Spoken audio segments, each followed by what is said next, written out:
ఒక చిన్న నాకు అంటే చోట గారు మీకు ఎప్పుడు ఉగ్రం వస్తుంది? అది ఉగ్ర రూపం మీలో ఎప్పుడు వస్తారు?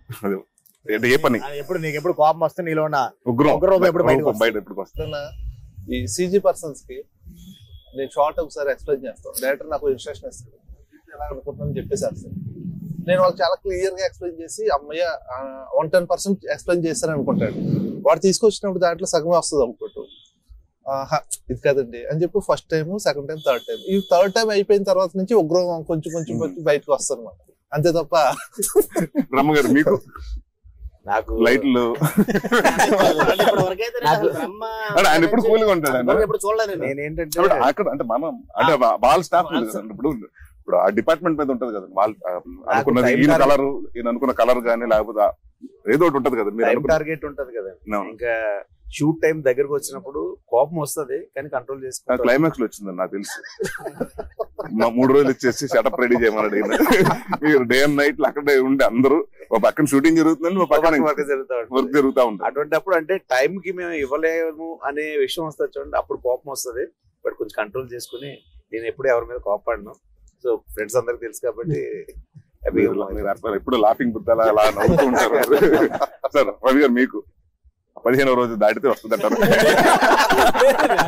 ఎన్నెళ్ళైనా ఓకే, డిస్కషన్ దాకా ఓకే సార్. బట్ ఈ 15 రోజులు కాదండి, ఒక 15 నిమిషాలు ఫూల్ ఎదురుకుండా ఉంటే వచ్చేస్తాయి. ఫూల్స్ తో మాట్లాడాల్సి వచ్చినప్పుడు వాడికి అర్థం అవదు, అర్థమయ్యేలా చెప్పలేము, వాడు చెప్పే దాంట్లో బాగుండదు.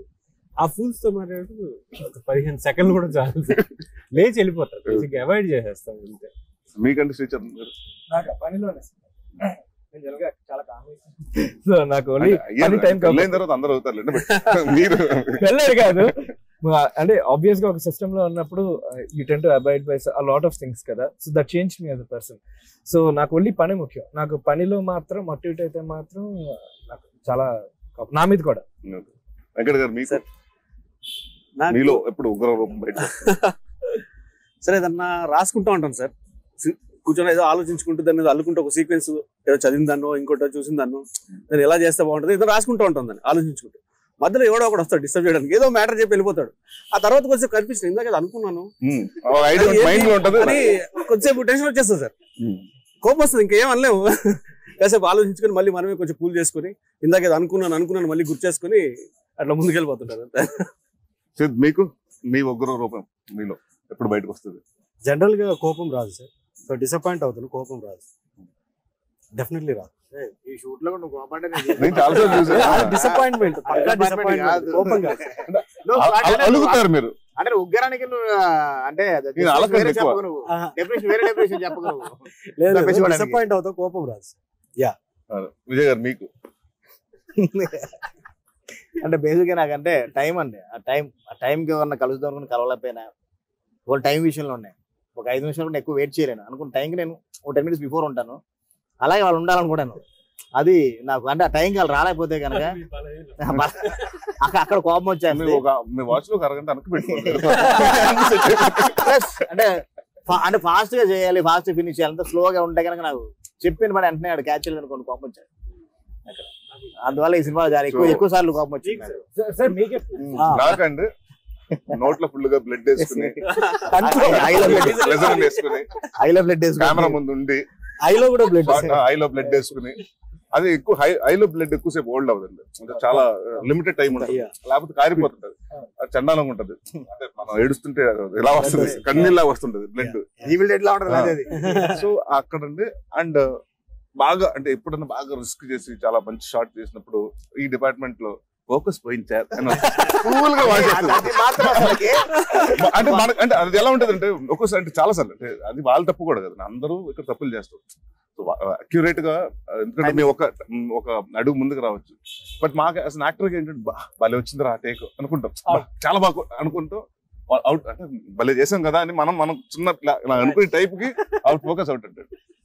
అప్పుడు వస్తుందండి అలా కొన్ని సీక్వెన్స్, యాక్షన్ సీక్వెన్స్ నైట్ అయినా సరే కొంచెం లో రేట్ లో షూట్ చేస్తాం. ఫోకస్ పట్టుకోవడం కోసం వాళ్ళకి కొంచెం కష్టమైన విషయం అది. కానీ ఒక్కొక్కసారి అయితే నేను అయిపోయిన తర్వాత 1 more అన్న తర్వాత ఆయన చూడడం, ఆయన అలా చూడడం, మనడేమో నాకు కోపం వస్తే మనం అలా చూస్తా ఉంటే నేను పక్కకి వెళ్ళిపోయి కంట్రోల్ చేసుకునే రోజు చాలా ఉన్నాయి. అలా కంట్రోల్ చేసుకోండి. అండ్ ఇంకో విషయంలో నాకు ఉగ్ర రూపం వస్తుంది. కరెక్ట్ గా భోజనం చేసి వస్తాం, ఈయన వస్తాడు, సార్ రోప్ షాట్ సార్ అంటాడు. సార్ ఇప్పుడే భోజనం చేసాను, ఇలా ఉల్టా తిరిగి మళ్ళీ దాన్ని ఒక 5 సార్లు తిన్నది మొత్తం. ఇంకా అంటున్నా ఈ సినిమాలో దాదాపు 4 ఫైట్లు భోజనం చేయలేదు నేను. ఈయన ఎప్పుడు పిలుస్తాడో తెలియదు. ప్రతిరోజు అంటే ఈవినింగ్ 6 అలా వచ్చినట్టునే సార్ స్నాక్స్ తినేసారా, మళ్ళీ భోజనం చేసే టైం లేదు, ఎప్పుడు రూపేస్తామో తెలీదు, ఏ హ్యాంగిల్ చేయని రూపేస్తామో తెలీదు, ఏమైనా తినేయండి సార్ ఇప్పుడు, ఏమైనా తినేయండి సార్ ఇప్పుడు అంటే తింటాను సార్, ఏదో తింటాను సార్, నాకు రోప్ షాట్లు ముందు చెప్పండి సార్ అండి. సురేష్ గారు మీరు అడగకపోయినా అడుగుదాం అనుకున్నా. ఇలాగే మీరు అడిగారు కదా, నీకు ఎప్పుడు వస్తుంది. ప్రతి ఒక్కరితో నీకు ఏదో టైంలో ఒగ్గురం వచ్చి ఉంటది కదా అబ్బాయి. ఎప్పుడు వచ్చింది ఈవెన్ హీరో గారితో హీరోతో పని చేయడం బాగుంది, రెండో కాంబినేషన్ బాగుంది, మనసు ఉంటుంది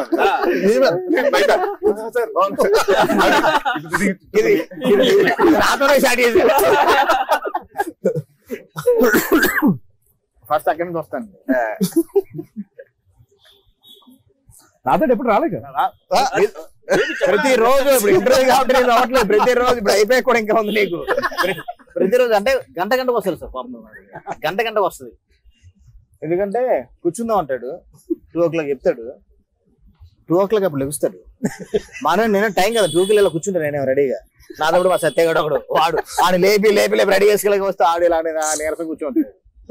4 5 వస్తారండి, అలా మాడుకుంటుండే Saturday work. Night 9 10 11 o'clock 12 o'clock energy start అవుతుంది. అప్పుడు రీల్ చూద్దాం అంటాడు, అప్పుడు చేంజ్ చేస్తుంటాడు, నాకే నిద్ర వస్తాడు.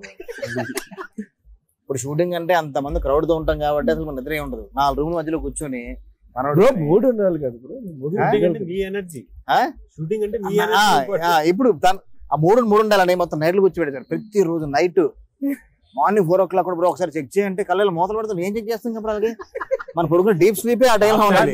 నాకు నిజంగా చాలా బ్రైట్ గా ఉంటాను సార్ నైట్. అప్పుడు అలా ప్రతిరోజు నైట్ మనవాడితో అవసరం వస్తూనే ఉంది. వెంకట్ గారు మీ బెస్ట్ ఫ్రెండ్, ఆయన గురించి చెప్పండి. ఇప్పుడు ఇది ఇలా దొరకాలి. ఆయన గురించి కొంచెం తక్కువే అండి, ఫ్రెండ్ ఫ్రెండ్ కాదు కానీ ఆయన మీద కోపం తెచ్చుకోవడం పెద్దగా ఏముండదు. కోపం పంట సందర్భాలు కూడా పెద్దగా లేవు అసలు, అందుకోసం ఆలోచిస్తాం అసలు ఏంటంటే ఈ విషయంలో మారాలి, అవుట్ స్పోకన్ అవ్వాలి, ఏదో ఉంటుంది. అలా ఇప్పటివరకు లేదు, ఏదైనా ఉండగా దానికి డైరెక్ట్ చెప్పేస్తున్నానండి. ఇప్పుడు కొత్త కూడా చెప్పేది కూడా ఏం కనపడలేదు నాకు అసలు తనకి చెప్పడానికి. సిద్ధండి సిద్ధు షూట్ విషయంలో అంటే పర్సనల్ గా పెద్దగా ఏమీ లేదు, తనతో అసలు కోపరాల్సిన అవసరం లేదు, ఇప్పుడు ఉగ్రం చూపించాల్సిన అవసరం లేదు. షూట్ టైం ఇదేనండి మేము మన ఈ ఇటు నుంచి లైట్ చేస్తున్నప్పుడు ఆ టైం కానీ, తర్వాత మెయిన్ ఆ ఫోకస్ ఫోల్డర్ మనం కొంచెం ఎక్స్పోజర్ ఇవ్వు అంటే బ్రో అది ఇస్తే మళ్ళీ బ్రైట్ అయిపోద్దు, మళ్ళీ మనకి మనం అనుకున్న ఇంపాక్ట్ రాదు. ఎప్పుడు పాత ఎప్పుడు 20 years బ్యాక్ వాడిని లెన్స్ తీసుకొచ్చాడు కదా మళ్ళీ. అది నాంది కంటే అది దీనికి లేటెస్ట్, దీనికి లేటెస్ట్ వర్షన్ ఇదండి. ఎప్పుడు కోపం వచ్చేది ఏంటంటే ఎన్మార్విక్ సార్ అలా ఫ్రేమ్ పెడతాడు, నేను మొత్తం ఫిల్ చేయాలంటే మొత్తం ఊరంతా ఫిల్ చేయాలి, మొత్తం ఆర్టిస్టులు అయినా లేకపోతే అంబియన్స్ అయినా ప్రాప్స్ అయినా కానీ అప్పుడు కోపం వచ్చేది.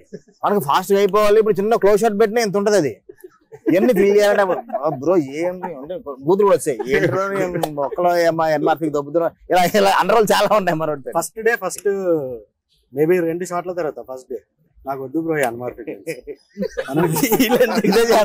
నాకు వద్దు బ్రో ఎన్మార్ఫీకి అసలు అది తెచ్చి స్పెరికల్ తెచ్చి ఎందులో చేద్దాం.